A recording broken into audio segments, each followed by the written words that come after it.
Hey guys, wanted to make one follow-up video here for the Hezzo F8, world's best scooter, or best scooter in the world, we're considering it.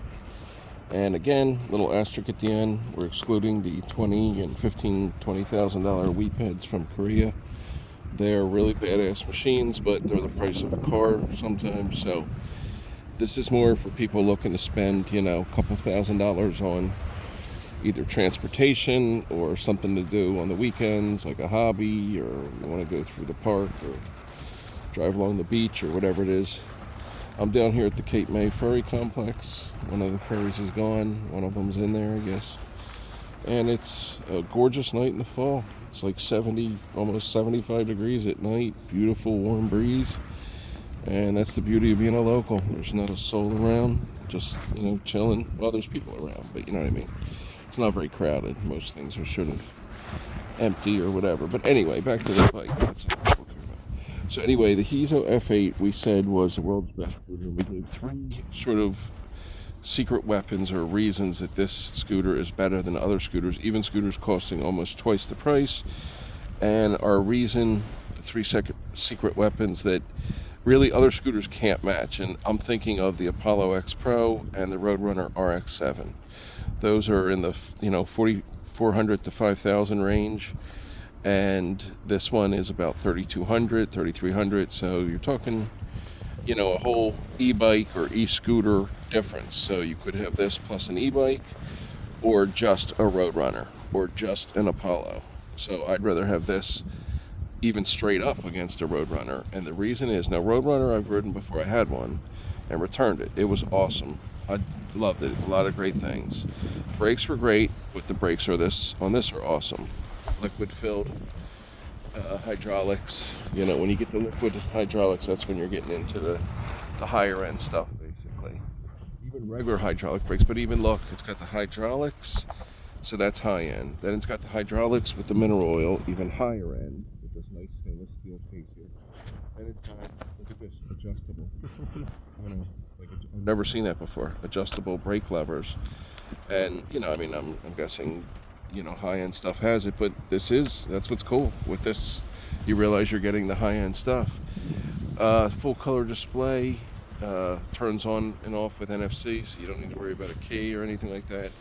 It's got a real high-quality little display here, so when you hit, turn signal, hazards, horn, whatever, kind of tells you. Like a lot of other bikes, I've forgotten my signal on for a while. Well, here you can see it's on. It's on. Lights, super powerful. These are stainless steel heat sinks. And then, even though the F9 sold by Hezzo also has a 2 headlight setup, I had that, and this one is much, much brighter. You can just see much further. I don't know what it does different, but as this is their high-end model, and the F9 is like their next to high-end model, it's just a better set of headlights. You've got stainless steel here, both reinforced, stainless steel on the top and bottom. So you get like a double reinforcement to really protect this during driving. Most scooters crack right here, and that's one of the secret weapons. Every scooter I've had breaks here, and every scooter person knows when you're doing 50 or 30 or 40 miles an hour down the road, 25 even, you're starting to worry about this thing going, because if you go over a bump and that lever comes undone and this somehow collapses, you're going to, break your shin or something. Whereas here, it collapses up here, which still allows this to fold. Like this fits into I have a small SUV, a small size SUV, Rogue Sport, Nissan Rogue Sport. So it's, I think, the second smallest SUV they make. It's not a big, giant, 8-person passenger Pathfinder, whatever. Little guy, and this fits perfectly in it, even easily. I don't even got to squeeze it in. We just push it in, turn it on its side, and roll. Went to the Wildwood Boardwalk yesterday, made a GoPro video. Up here you got the double reinforced, again, really almost like one of those tough necks from back in the BMX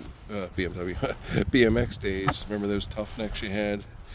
They had a couple different names for them. They were called nut busters, because if you went forward, boom, hit your, But anyway, really nice. Even this, even though this is the same as other companies that have just it's a grips with a shifter. it just feels higher quality. I even have 2 other scooters with this same shifter, or same style, I guess you'd say, but this one has no pull, no little, you know, sideways motion. It's just perfect, you know, like the up and down motion even feels great. The mirrors I added, this is actually really cool. Check this out. This is actually so you can charge your phone while you're driving the car. And it's not plastic, it's stainless steel and aluminum. So this is actually made for a BMW motorcycle. It's got silicone pads. I have one of those fold open phones. It's a giant screen, so it's hard to find. This thing fits it perfectly. So again, look at the width of the neck. Picture some scooters, even the $5,000 RX-7 has a single stem coming up.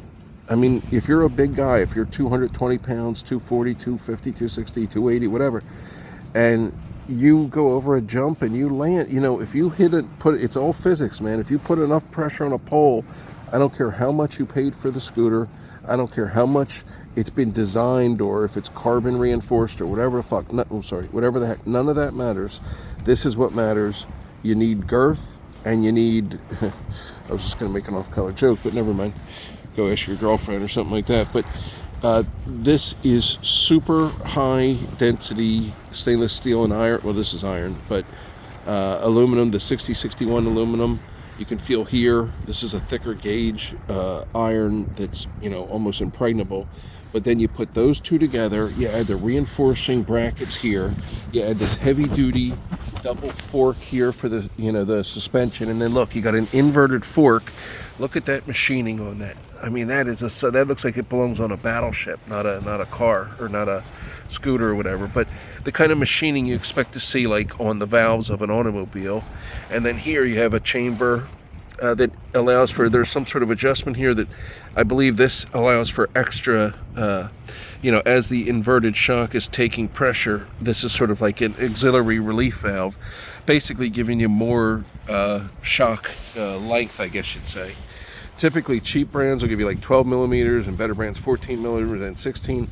This I believe is an 18 to 22 inch millimeter. It's got the lockout on the other end. Look, it's even got this thing here is called a skid bump. I didn't know that earlier, but it's basically a cap over the vital piece in here so that if you do fall, it doesn't skid and mess it up. Now here's the second, this is basically the secret weapon of the bike. 16-inch motorcycle wheels. Look at these beauties. Oh my God. Now I have, when you start out getting scooters, if you get the little cheap scooter for $350 from Walmart, it's got the hard tires. They're going to be 8.5-inch tires. Okay, that's what you start out. Then you can go to like a 9 or 10-inch tire. Then you start getting to inflated tires with air, right? That's a higher end scooter now. They're usually at 10 inches, 10.5 inches, 11 inches, and then the really good scooters start getting like 11 inches, 12 inches, 13 inches. Once in a while you'll see 14, but usually it's like 11 to 13, maybe, you know, 11, 12, 13 inches for your scooter tires. This is high end. This is RX-7, 11-inch tires, tubeless. Apollo X, 10.5-inch tubeless. These are 16-inch tubeless motorcycle tires. So the bigger the wheel, it goes over the pothole, it goes over the bumps, it's a smoother ride, combined with the front shocks, combined with the powerful rear shocks. Look at these bad boys in the rear. Adjustable up top. I don't know if you can see that. There's an adjustment on there. Get my fat ass out of the way. See? Adjustment right there. Look at these beautiful hydraulic brakes. Bafang. You know, they make good motors. Then you got nice, I think they're 180 millimeter discs brakes. Stop on a dime. Again, those beautiful motorcycle. Back here to what I used to say was carbon fiber. A buddy of mine has told me since this probably isn't carbon fiber, but I'm not sure. It looks like carbon fiber. It probably isn't, but looks like it.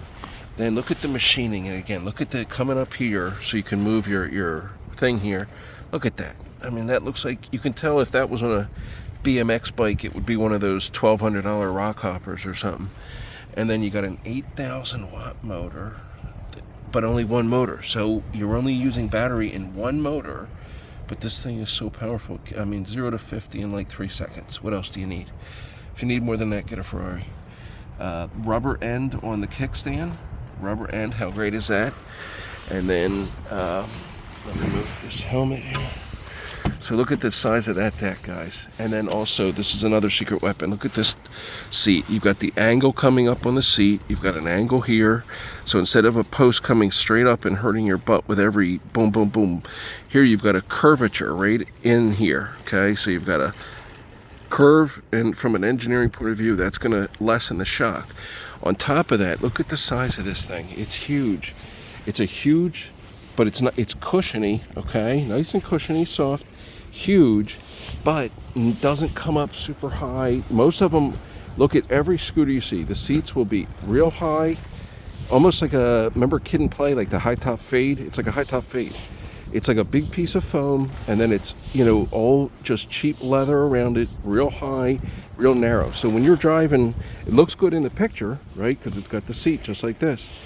But they went the extra mile and paid the extra money for this better level foam, the much wider footprint, and then the actual metal, you know, bent ramp here going up, or stem, whatever.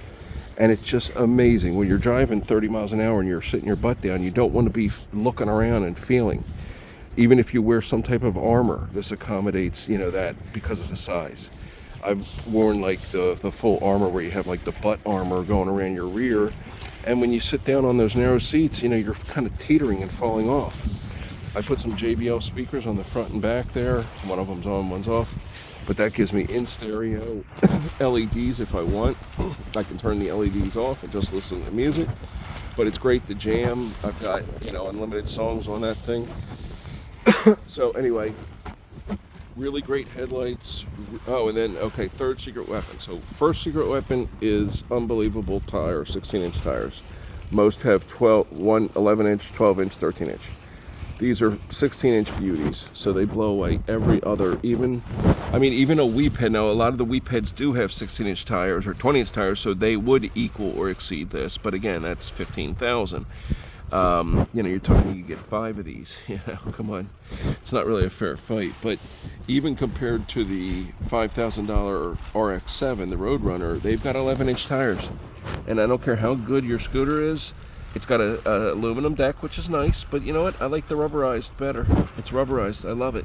And then look, it's even got this extra layer of armor. That's not the side, my friends. The side is in here, along with the red, and there's black under here.